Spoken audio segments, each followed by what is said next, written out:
The financial world is witnessing something extraordinary right now, and it's happening while most people aren't paying attention. Asian markets are absolutely crushing it this Tuesday, September 16th, reaching heights we haven't seen in years. But here's where it gets controversial.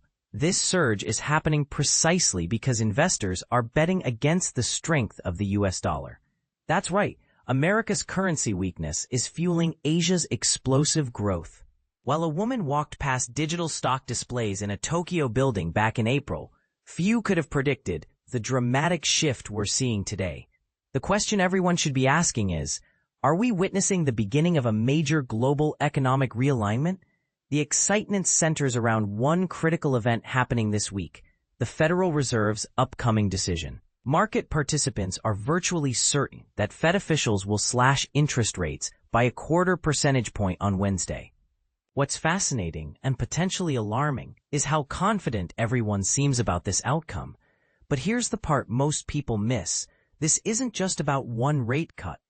Futures markets are pricing in a staggering 127 basis points worth of additional cuts by July 2026. Think about that for a moment. Traders are essentially betting that the U.S. economy will need dramatic monetary stimulus for the next 2 years. The political drama surrounding the Federal Reserve adds another layer of intrigue. The U.S. Senate barely managed to confirm Stephen Miran to the Fed's Board of Governors, while a separate appeals court refused President Trump's attempt to remove Fed Governor Lisa Cook from her position.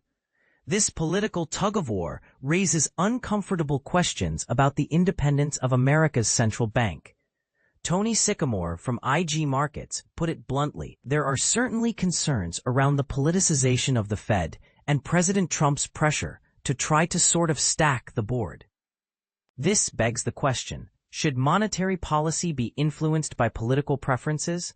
The numbers tell a compelling story of Asian dominance. The MSCI Asia-Pacific Index, excluding Japan, soared to its highest level in over 4 years during early Tuesday trading, eventually settling 0.3% higher. Meanwhile, Japan's Nikkei and Topix indexes shattered previous records entirely. What makes this surge particularly noteworthy is its timing. European markets showed mixed signals, with Euro Stoxx 50 futures declining 0.09%, while FTSE futures managed a modest 0.08% gain. American futures remained relatively flat, with Nasdaq showing no movement and S&P 500 futures dipping just 0.02%. And this is where things get really interesting. Even after both major U.S. indexes reached all-time highs in Monday's session, the momentum seems to be shifting eastward.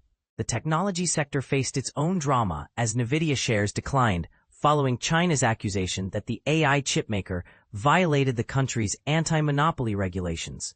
This represents the latest escalation in the ongoing Sino-American trade conflict, raising questions about whether we're heading toward a more fragmented global tech landscape.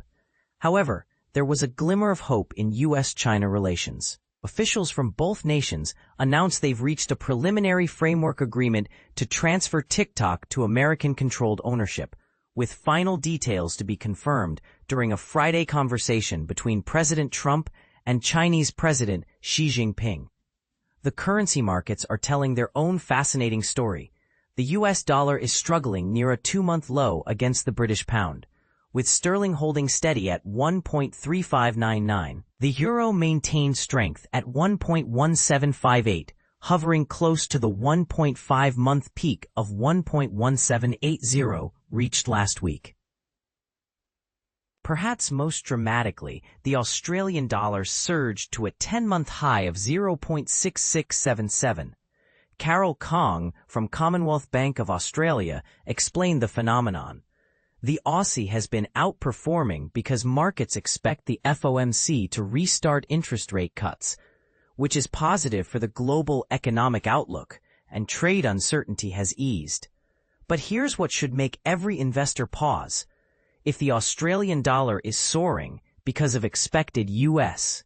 rate cuts, what does that say about the relative health of these economies? U.S. Treasury yields showed mixed signals, with the 2-year yield settling at 3.5409% and the benchmark 10-year yield climbing about 1 basis point to 4.0451% after declining in the previous session. Commodity markets added another dimension to this complex story. Oil prices continued their upward trajectory from Monday's session as investors evaluated the impact of Ukrainian drone strikes on Russian refineries. Brent crude futures climbed 0.25% to $67.59 per barrel, while U.S. crude edged 0.22% higher to $63.44 per barrel. The most spectacular performance came from gold, which scaled a record high of $3,689.27 per ounce. This surge was fueled by the weakening dollar and mounting expectations of Federal Reserve rate cuts.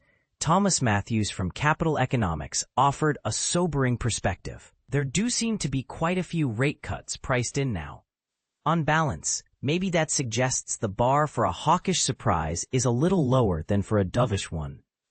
This raises the critical question that every investor should be asking. Are markets setting themselves up for massive disappointment if the Fed doesn't deliver the aggressive easing cycle that's currently priced in? The Fed's upcoming dot plot, projections, and Chair Jerome Powell's guidance will be crucial indicators of future policy direction. However, Matthews cautioned that the Fed will likely stick with its cautious communication approach and not give much away.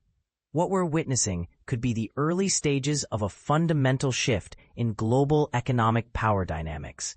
Asian markets are surging while the dollar weakens, gold hits record highs while oil prices climb, and political tensions swirl around central bank independence.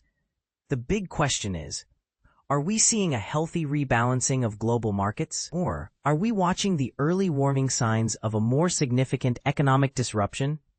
What's your take on this dramatic shift? Do you think the market's aggressive bets on Fed rate cuts are justified, or are investors setting themselves up for disappointment? And perhaps more controversially, should central banks like the Fed be completely independent from political influence, or is some level of democratic oversight actually beneficial?